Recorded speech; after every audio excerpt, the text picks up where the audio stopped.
بسم اللہ الرحمن الرحیم الحمد للہ الذی ابدع الافلاک والارضین والصلاة والسلام علی من کان نبیا وآدم بین الماء والطین وعلی آلہ واصحابہ اجمعین اما بعد فاعوذ باللہ من الشیطان الرجیم بسم اللہ الرحمن الرحیم حامیم والکتاب المبین انا انزلناہ فی لیلۃ مبارکۃ انا کنا منذرین فیہا یفرق کل امر حکیم امرا من عندنا انا کنا مرسلین صدق اللہ مولانا العظیم وبلغنا رسولہ النبی الکریم الامین۔ بڑی محبت ادب و احترام کے ساتھ ایک دفعہ درود و السلام کا نذرانہ پیش فرمائے۔ الصلاۃ والسلام علیک یا سیدی یا رسول اللہ وعلی آلک واصحابک یا سیدی یا حبیب اللہ۔ عزیزان گرامی قدر، بزرگ اور دوستو، شعبان المعظم کا بابرکت مہینہ جاری و ساری ہے۔ دعا کریں اللہ رب العزت ادب و احترام کے ساتھ گزارنے کی توفیق نصیب فرمائے۔ شعبان المعظم کا مہینہ بڑی عظمت والا ہے۔ اس کے اندر ایک رات ہے شب برات، نصف شعبان کی رات شب برات ہے، اس کے حوالہ سے بات کرنی ہے۔ پہلے تو یہ ذہن میں رہنا چاہیے کہ شعبان المعظم کا مہینہ کتنی عظمت والا ہے، کتنی شان والا ہے، اس کو یہ عظمت کیسے ملی ہے۔ اس کی سب سے بڑی وجہ تو یہ ہے کہ یہ وہ مہینہ ہے جسے رسول پاک صلی اللہ تعالیٰ علیہ وآلہ وسلم نے اپنا مہینہ فرمایا شعبان الشہری و رمضان الشہر اللہ، شعبان میرا مہینہ ہے اور رمضان اللہ کا مہینہ ہے۔ اور دوسری وجہ محققین یہ بھی بیان فرماتے ہیں کہ اس مہینے کی عظمت کی وجہ یہ بھی ہے کہ اس کے نام کئی ہیں، تو جس کے نام کئی ہوں، نام کا زیادہ ہونا اس کی عظمت اور شان کی دلیل ہوا کرتا ہے۔ تو اس مہینے کا نام شہر القرآن بھی ہے، اس مہینے کا نام شہر القرآن بھی ہے، دونوں کا مقصد تقریباً قریب ہی ہے۔ اس کو شہر القرآن یا شہر القرآن اس لیے کہتے ہیں کہ اس مہینے کے اندر جو قاری حضرات ہیں، جو قراء ہیں، جو حفاظ ہیں، جنہوں نے رمضان مبارک میں نماز تراویح میں قرآن پاک سنانا ہوتا ہے، وہ سارا سال نہ بھی پڑھیں، کئی تو سارا سال پڑھتے ہیں، لیکن کئی اگر سارا سال نہ بھی پڑھیں تو اس مہینے کے اندر کم از کم وہ قرآن پاک کو پڑھنا شروع کر دیتے ہیں، رمضان مبارک میں تراویحوں کی تیاری شروع کر دیتے ہیں۔ اس وجہ سے اس مہینے کو شہر القراء یا شہر القرآن بھی کہا جاتا ہے، اور اس مہینے کو شہر النبی بھی کہا جاتا ہے۔ اس کی وجہ وہی ہے جو حضور نے فرمایا کہ یہ میرا مہینہ ہے۔ اور اس مہینے کو شہر الصلاۃ علی النبی بھی کہا جاتا ہے، یعنی درود کا مہینہ بھی کہا جاتا ہے۔ کیوں کہا جاتا ہے اس کے بارے میں محققین بیان فرماتے ہیں کہ یہ وہ مہینہ ہے جس کے اندر آیت درود نازل ہوئی۔ ان اللہ و ملائکتہ یصلون علی النبی یا ایھا الذین آمنوا صلوا علیہ وسلموا تسلیما، یہ آیت درود ہے۔ تو کس مہینہ میں نازل ہوئی اس کے بارے میں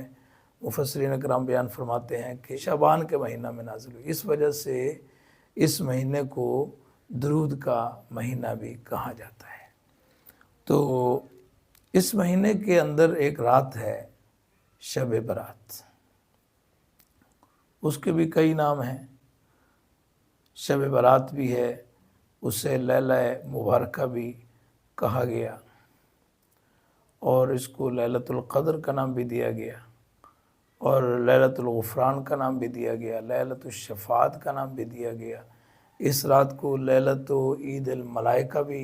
کہا گیا، یعنی یہ فرشتوں کی عید کی رات ہے۔ تو اور بھی کئی نام ہیں جس سے پتہ چلتا ہے کہ یہ رات بڑی عظمت والی ہے۔ ویسے تو ساری راتیں اللہ نے بنائی ہیں، سارے دن اللہ نے بنائے ہیں، تو جس طرح ساری راتیں ایک جیسی نہیں ہیں، سارے دن بھی ایک جیسے نہیں ہیں، کئی راتیں ایسی ہیں جو بڑی عظمت والی ہیں، بڑی شان والی ہیں، نورانی راتیں جن کو کہا جاتا ہے، عبادت کی راتیں جن کو کہا جاتا ہے۔ ان راتوں میں ایک رات یہ شب برات بھی ہے۔ تو اس کا ثبوت جو ہے، اس کا ذکر قرآن کریم کے اندر بھی موجود ہے، اور اس کی بڑی تفصیل حدیث مبارکہ کے اندر بھی بیان فرمائی گئی۔ تو میں آپ کے سامنے قرآن پاک کی جس آیت میں اس رات کا ذکر ہے وہ آپ کے سامنے میں نے پڑھ دی ہے، اس کا ترجمہ کرتے ہیں، اور ایک حدیث مبارکہ میں جو ذکر ہے وہ بھی ہم بات کریں گے انشاءاللہ۔ تو سورۃ الدخان ہے، یہ 25ویں پارے کے اندر موجود ہے۔ اس سورت کے اندر اللہ رب العزت نے فرمایا حامیم، یہ چونکہ حروف مقطعات ہیں جن کے ترجمے کے بارے میں محققین کا، مفسرین کا اور ائمہ مجتہدین کا، بزرگان دین کا اتفاق ہے کہ جتنے بھی حروف مقطعات ہیں ان کا ترجمہ کرتے ہوئے بزرگان دین فرماتے ہیں اللہ عالم ورسولہ بمرادہ، یعنی اس کی مراد کو یا اللہ جانتا ہے یا اللہ کا محبوب جانتا ہے، اللہ کا رسول جانتا ہے۔ میں والکتاب المبین، روشن کتاب کی قسم، انا انزلناہ فی لیلۃ مبارکہ، کہ بے شک ہم نے اس کو اتارا، یعنی قرآن کو اتارا، قرآن کریم کو اتارا، فی لیلۃ مبارکہ، مبارک رات میں، انا کنا منذرین، بے شک ہم اس میں، بے شک ہم ڈر سنانے والے ہیں، فیہا یفرق کل امر حکیم، اس میں یعنی اس رات میں ہر حکمت والا کام بانٹ دیا جاتا ہے، ہر حکمت والا کام تقسیم کر دیا جاتا ہے، امرا من عندنا، ہمارے حکم سے یا ہماری طرف سے حکم کے ساتھ، انا کنا مرسلین، بے شک ہمیں بھیجنے والے ہیں، ہم رسولوں کو بھیجنے والے ہیں، سارے رسولوں کو ہم نے بھیجا ہے، جتنے بھی رسول آئے ہیں اللہ رب العزت فرماتا ہے انہیں ہم بھیجنے والے ہیں، رحمتم من ربک،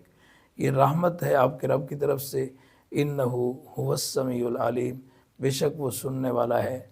جاننے والا ہے۔ انا انزلناہ فی لیلۃ مبارکہ، یہ آیت کریمہ کے تحت تفسیر جلالین کے اندر یہ بات موجود ہے کہ یعنی لیلہ مبارکہ کی وضاحت میں فرمایا گیا ہی لیلۃ القدر او لیلۃ النصف من شعبان، یعنی اس سے مراد یا تو لیلۃ القدر ہے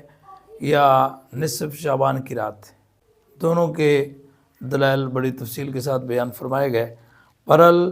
جو فرماتے ہیں نا اس سے مراد لیلۃ القدر ہے، وہ کون ہے؟ تو اس کے بارے میں اشارہ فرمایا گیا کہ فقال قتادہ وابن زید واکثر المفسرین ہی لیلۃ القدر، یعنی حضرت قتادہ اور حضرت عبداللہ بن زید اور اکثر مفسرین کرام فرماتے ہیں کہ اس لیلہ مبارکہ سے مراد لیلۃ القدر ہے، شب قدر ہے۔ وقال اکرمہ وطائفۃ انہا لیلۃ البرات وہی لیلۃ النصف من شعبان، لیکن حضرت اکرمہ اور ایک گروہ صحابہ کرام کا وہ فرماتے ہیں کہ لیلہ مبارکہ سے مراد لیلۃ رات ہے، یعنی نجات کی رات ہے۔ پھر اس کی وضاحت فرمائی وہ کون سی ہے، یہ لیلۃ النصف من شعبان، شعبان کی نصف رات ہے، یعنی شعبان کے آدھے مہینے کی رات ہے، یعنی 15ویں رات ہے۔ اس کی وجہ جو دلائل انہوں نے بیان فرمائے، اس کی ایک وجہ تو یہ بیان فرمائی، ایک دلیل تو یہ بیان کی کہ اس کو لیلہ مبارکہ کیوں کہا جاتا ہے، تو فرمایا ان لہا اربعۃ اسماء، کیونکہ اس کے 4 نام ہیں، اللیلۃ المبارکہ ولیلۃ البرات ولیلۃ الصک ولیلۃ الرحمہ، یہ 4 نام ہیں۔ تو اس سے پتہ چلتا ہے جس کے اتنے نام ہیں تو وہ برکت والی رات ہے، نجات والی رات ہے، عظمت والی رات ہے، رحمت والی رات ہے۔ اور دوسری وجہ انہوں نے بیان فرمائی کہ لیلہ مبارکہ سے مراد نصف شعبان کی رات کیوں ہے، اس کی دلیل انہوں نے دی، فرمایا کہ انہا مختصۃ بخمس خصال، فرمایا کہ یہ 5 خصائل کے ساتھ مختص ہے، اس کے اندر 5 کمالات ہیں اس رات کے، ان میں پہلا یہ ہے کہ فیہا یفرق کل امر حکیم، اس میں ہر حکمت والا کام جو ہے وہ بانٹ دیا جاتا ہے۔ پوری دنیا کا جو نظام ہے، یعنی پورے سال کے اندر کس کو رزق کتنا ملنا ہے، پورے سال کے اندر کس کس نے پیدا ہونا ہے، پورے سال کے اندر کس کس کو موت آنی ہے، تو یہ سارا نظام فیصلہ جو ہے اس رات کو اللہ کی طرف سے ہو جاتا ہے۔ دوسری وجہ یہ بیان فرمائی فضیلت العبادہ فیہا، یعنی اس رات میں عبادت کا ثواب زیادہ ہے۔ یہ ایک حدیث پاک بیان فرمائی گئی، نبی پاک صلی اللہ تعالیٰ علیہ وآلہ وسلم ارشاد فرماتے ہیں من صلی فی ہذہ اللیلہ مئۃ رکعۃ ارسل اللہ تعالیٰ الیہ مئۃ ملک، فرمایا کہ جو آدمی اس رات کو 100 رکعت نماز نفل پڑھتا ہے، ارسل اللہ تعالیٰ الیہ مئۃ ملک، اللہ تبارک و تعالیٰ اس کی طرف 100 فرشتے بھیجتا ہے۔ ثلاثون یبشرون بالجنہ، فرمایا ان میں سے 30 فرشتے اس کو جنت کی بشارت دیتے ہیں، وثلاثون یؤمنون من عذاب النار، اور 30 فرشتے جو ہیں اس کو جہنم کے عذاب سے بچاتے ہیں، وثلاثون یدفعون عنہ آفات الدنیا، اور 30 فرشتے اسے دنیا کی آفات سے بچاتے ہیں، مصیبتوں سے بچاتے ہیں، پریشانیوں سے بچاتے ہیں، وعشرۃ یدفعون عنہ مکائد الشیطان، اور 10 فرشتے اس کو شیطان کے فریبوں سے بچاتے ہیں، شیطان کے دھوکوں سے، شیطان کے مکر سے اس کو بچاتے ہیں۔ کس آدمی سے؟ جو آدمی اس رات کو 100 رکعت نماز نفل ادا کرے۔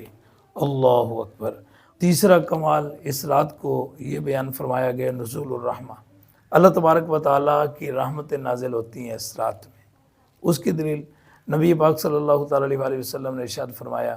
ان اللہ یرحم امتی فی ہذہ اللیلہ بعدد شعر اغنام بنی کلب، نبی پاک صلی اللہ تعالیٰ علیہ وآلہ وسلم ارشاد فرماتے ہیں اس رات کو اللہ تبارک و تعالیٰ قبیلہ بنو کلب کی بکریوں کے بالوں سے بھی زیادہ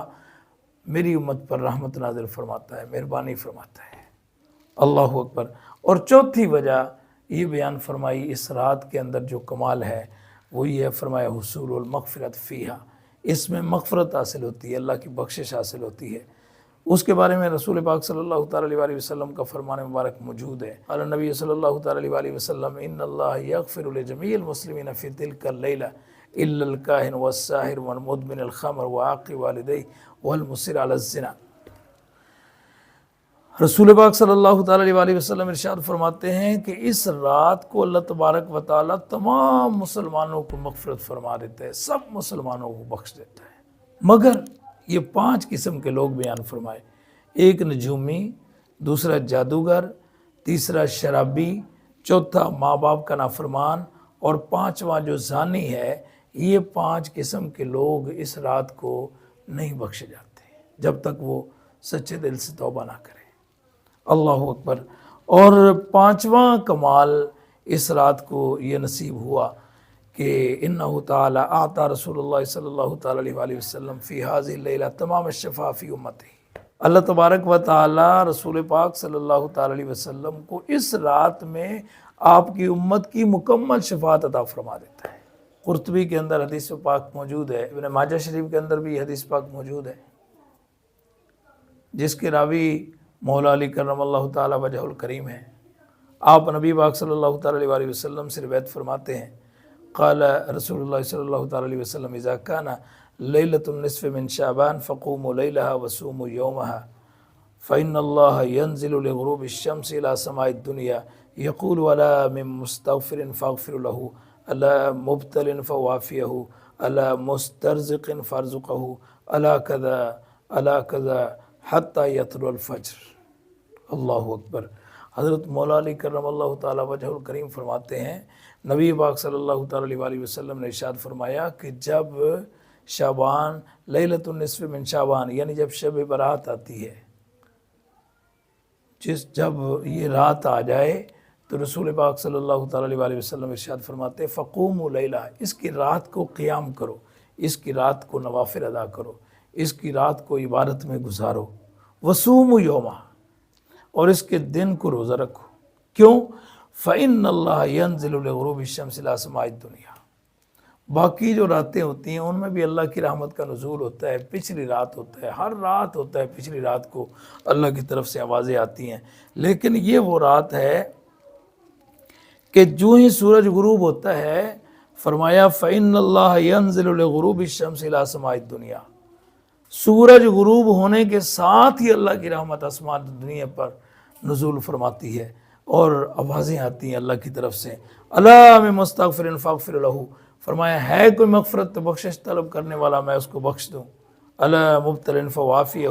ہے کوئی کسی مصیبت میں مبتلا میں اس کو عافیت اور سکون دوں، الا مسترزق فرزقہ،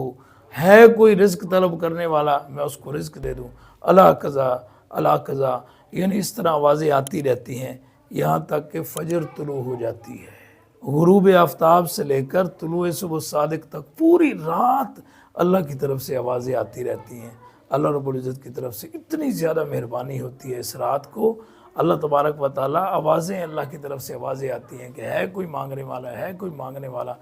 تو یہ کتنی عظیم رات ہے، تو کتنے خوش نصیب ہیں وہ لوگ جو اللہ کی طرف سے آوازیں آ رہی ہوں، ہے کوئی مغفرت طلب کرنے والا، ادھر سے کوئی بندہ اللہ کی بارگاہ میں دعا کر رہا ہو، یا رب العالمین میں اپنے گناہوں کی معافی مانگتا ہوں، یا اللہ میرے گناہ معاف فرما۔ اللہ کی طرف سے آوازیں آ رہی ہوں، ہے کوئی مصیبت مبتلا، تو اس رات کو بندے بیٹھ کر اللہ کی بارگاہ میں دعا کر رہے ہوں، یا اللہ ہماری پریشانیاں مصیبتیں دور فرما، بیماریاں دور فرما۔ اللہ کی طرف سے آوازیں آ رہی ہوں، ہے کوئی رزق طلب کرنے والا، تو ادھر سے لوگ بیٹھ کر اللہ کی بارگاہ میں دعا کر رہے ہوں، یا اللہ ہمیں رزق حلال نصیب فرما۔ تو اسی وجہ سے اس رات کو پوری دنیا میں اہتمام کیا جاتا ہے۔ تو دعا کریں اللہ رب العزت ہمیں بھی اس رات کو عبادت میں گزارنے کی ہمت اور